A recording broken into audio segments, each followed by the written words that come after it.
ქალი პოლიტიკოსები 4 ოქტომბრის საქმეზე დაკავებული ევა შაშიაშვილის გირაოთი გათავისუფლებას ითხოვენ. ამ მიზნით პოლიტიკოსებმა დღეს გენერალურ პროკურატურაში განცხადება შეიტანეს და გენერალურ პროკურორთან გიორგი გვარაკიძესთან და მის მოადგილეებთან შეხვედრა მოითხოვეს. 4 ოქტომბრის საქმეზე ერთ-ერთი ბრალდებული ევა შაშიაშვილი მარტოხელა დედაა, რომელსაც შეზღუდული შესაძლებლობის მქონე შვილი ჰყავს და დედის გარდა სხვა მზრუნველი არ გააჩნია. 46 წლის ევა შაშიაშვილი, რომელიც უკვე 2 თვეა წინასწარ პატიმრობაშია, თავადაც ონკოპაციენტია და ციხეში საჭირო სამედიცინო დახმარებას ვერ იღებს. სასამართლო პროცესზე ადვოკატებმა მისი გირაოთი გათავისუფლების შუამდგომლობა არაერთხელ დააყენეს, თუმცა უშედეგოდ. პოლიტიკოსები პროკურატურის შენობაში მთელი დღის განმავლობაში საღამოს 6 საათამდე იმყოფებოდნენ. მათ 4 ოქტომბრის საქმეზე პროკურორი ვაჟა თოდუა და პროკურატურის კიდევ ერთი წარმომადგენელი დავით გუმბერიძე შეხვდა. დღის ბოლოს ქალმა პოლიტიკოსებმა საერთო განცხადება გაავრცელეს და თქვეს, რომ ისინი ევა შაშიაშვილის გათავისუფლებისთვის ბოლომდე იბრძოლებენ. ჩვენ ვიმედოვნებთ, რომ დღევანდელი დღის შემდეგ ახალ წლამდე პროკურატურა ყველაფერს გააკეთებს იმისთვის, რომ ევა დაუბრუნდეს შვილს.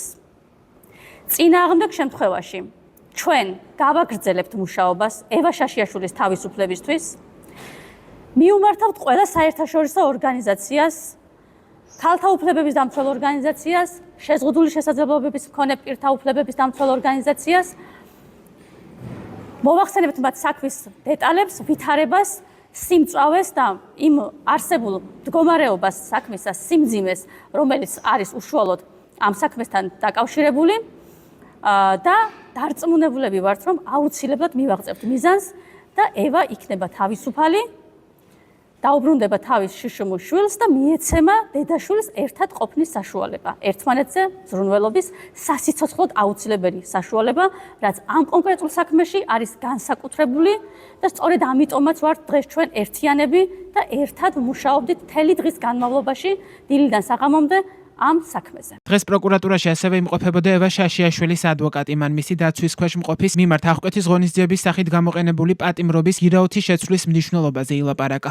დღეს წარმოადგენთ ეს დოკუმენტაცია, სადაც ჩანს, რომ 30 დეკემბერს მას უსულდება სამკურნალო დაწესებულებაში ყოფნის 6-თვიანი ვადა მთავრდება. აქედან გამომდინარე, ნახეთ, საქართველოს კანონი ფსიქიატრიული დახმარების შესახებ პირდაპირ უთითებს, რომ 6 თვის ვადის გასვლის შემდეგ, თუ ადამიანი არ დათანხმდება მკურნალობას, აუცილებელია ეცნობს პროკურორს ან მეურვეს. აქედან გამომდინარე, პასუხგაუცემელია კითხვა, ყოველ თვეში ერთხელ თანხმობა ვინაძლევდა სამედიცინო დაწესებულებას, რომ გაეჩერებინა ეს გოგონა და 6 თვის გასვლის შემდეგ რა უნდა მოხდეს, როდესაც მისი მხარდამჭერი პირი ევა შაშიაშვილი იმყოფება პენიტენციურ დაწესებულებაში. ეს ადამიანი იმდენად ძიმე მდგომარეობაშია ევას ქალიშვილი, რომ მას დამოუკიდებელ გადაწყვეტილების მიღების ქონა, აი, რა ვიცი, როგორ ახერხებდა გამოეთქვა თანხმობა მხარდამჭერის გარეშე, ეს წარმოუდგენელია ჩვენთვის და ამიტომაც ვითხოვთ, რომ შესწავლილი იქნეს ვინსი თანხმობით ან ვინ დაწერდა ხელს ყოველი თვის გაგრძელების შესახებ სტაციონარში. პროკურორმა ვაჟა თოდუამ დაადასტურა, რომ დაცვის მხარეს ევა შაშიაშვილის ჯანმრთელობის მდგომარეობის შესახებ გარკვეული დოკუმენტები წარდგენილი ჰქონდა, თუმცა დაამატა, რომ აღკვეთის ღონისძიების გამოყენების დროს მხოლოდ ბრალდებულის ჯანმრთელობის მდგომარეობა განმსაზღვრელი არ არის. მისივე თქმით, დაცვის მხარემ დოკუმენტები უნდა წარმოადგინოს და ბრალდების მხარე ამ საკითხს კიდევ ერთხელ განიხილავს. როგორც პროკურორი ამბობს, ისინი საკუთარ პოზიციას მომდევნო სასამართლო პროცესზე წარადგენენ. დოკუმენტები ნაწილობრივ წარმოადგენელი იყო, თუმცა ბრალდების მხარე მიუთითა, რომ მოცემულ შემთხვევაში მხოლოდ ბრალდებული ჯანმრთელობის მდგომარეობა არ არის განსაზღვრელი, თუ არსებობს კონკრეტული საფრთხეები, საუბარი მაქვს აღკვეთის ღონისძიების გამოყენების კონკრეტული ღონისძიების საფუძვლებზე. ამ შემთხვევაში სასამართლომ გაითვალისწინა ბრალდების მხარის პოზიცია, რომ არსებობდა მიმალის ასევე გარკვეულწილად ახალგაზრდა შავი ჩადნის და გარკვეული საფრთხეები, რის გამოც აღკვეთის ღონისძიების სახით დატოვა იგი პატიმრობაში. თუმცა კიდევ ერთხელ გავამარტავ, ეს არ არის საბოლოო პოზიცია.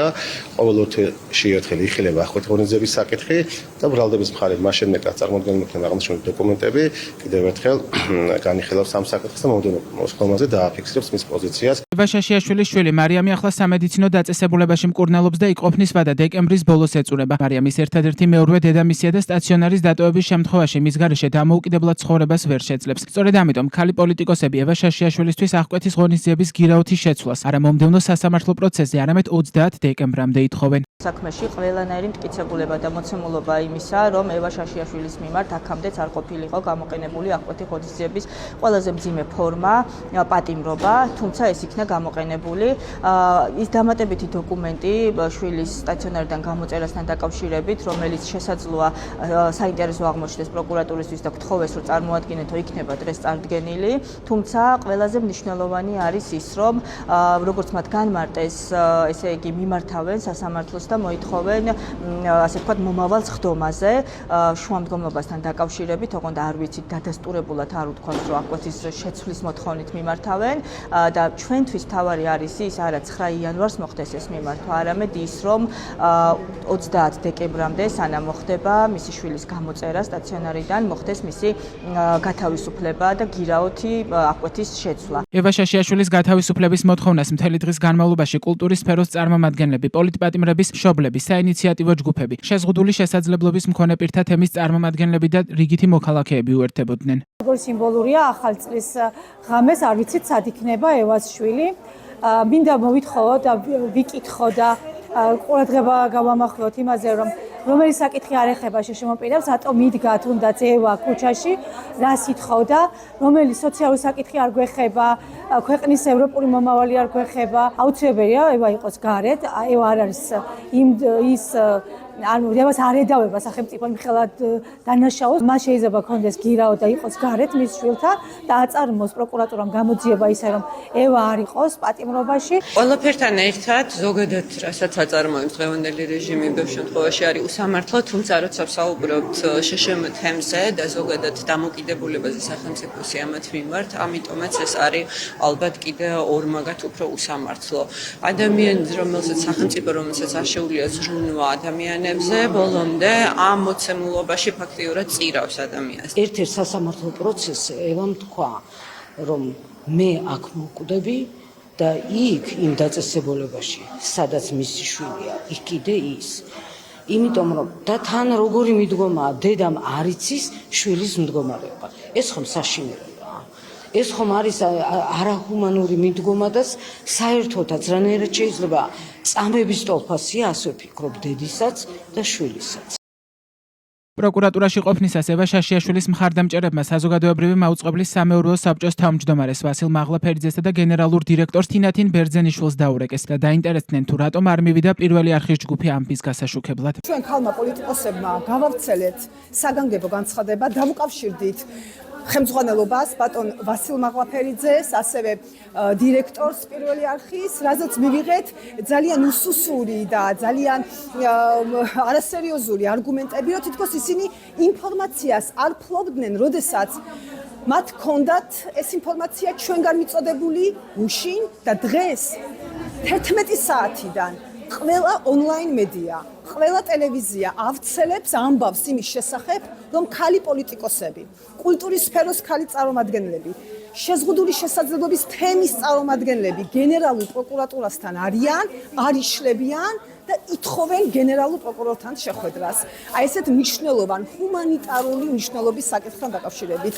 და ეს თემა თურმე საზოგადოებრივი მაუწყებლისთვის არ არის საინტერესო. სირცხვილია, სამწუხაროა და დიდ იმედს ვიტოვებთ, რომ პირველი არხი თავის სარედაქციო სტანდარტს უფრო დიდი ყურადღებით და სიფრთხილით მიუდგება. 4 ოქტომბერს თვითმმართველობის არჩევნების პარალელურად თბილისში მასშტაბური სახალხო შეკრება გაიმართა, რომლის მიზანიც ორგანიზატორების თქმით მშვიდობიანი რევოლუცია იყო. თავისუფლების მოედანზე შეკრებილ მოქალაქეებს საორგანიზაციო კომიტეტის წევრებმა პაატა ბურჭულაძემ და მურთაზ ზოდელავამ მიმართეს. მოგვიანებით მოქალაქეებმა პრეზიდენტის რეზიდენციასთან გადაინაცვლეს, სადაც ზოდელავას თანახმად ისინი პრეზიდენტის სასახლის გასაღებს ჩაიბარებდნენ. 4 ოქტომბერს თბილისში მომხდარ სოცნების შინაგან საქმეთა სამინისტრო დანაშაულებრივ მოვლენებს უწოდებს. ამ საქმეზე პროკურატურამ ბრალი ჯამში 64 ადამიანს წაუყენა. დაკავებული დემონსტრანტების ნაწილის მსგავსად ევა შაშიაშვილს პროკურატურა სტრატეგიული ან განსაკუთრებული მნიშვნელობის ობიექტის ხელში ჩაგდებას ან ბლოკირებას და ჯგუფური ძალადობის ორგანიზებას, ხელმძღვანელობას ან მასში მონაწილეობას ედავება. მას 6-დან 9 წლამდე პატიმრობა ემუქრება.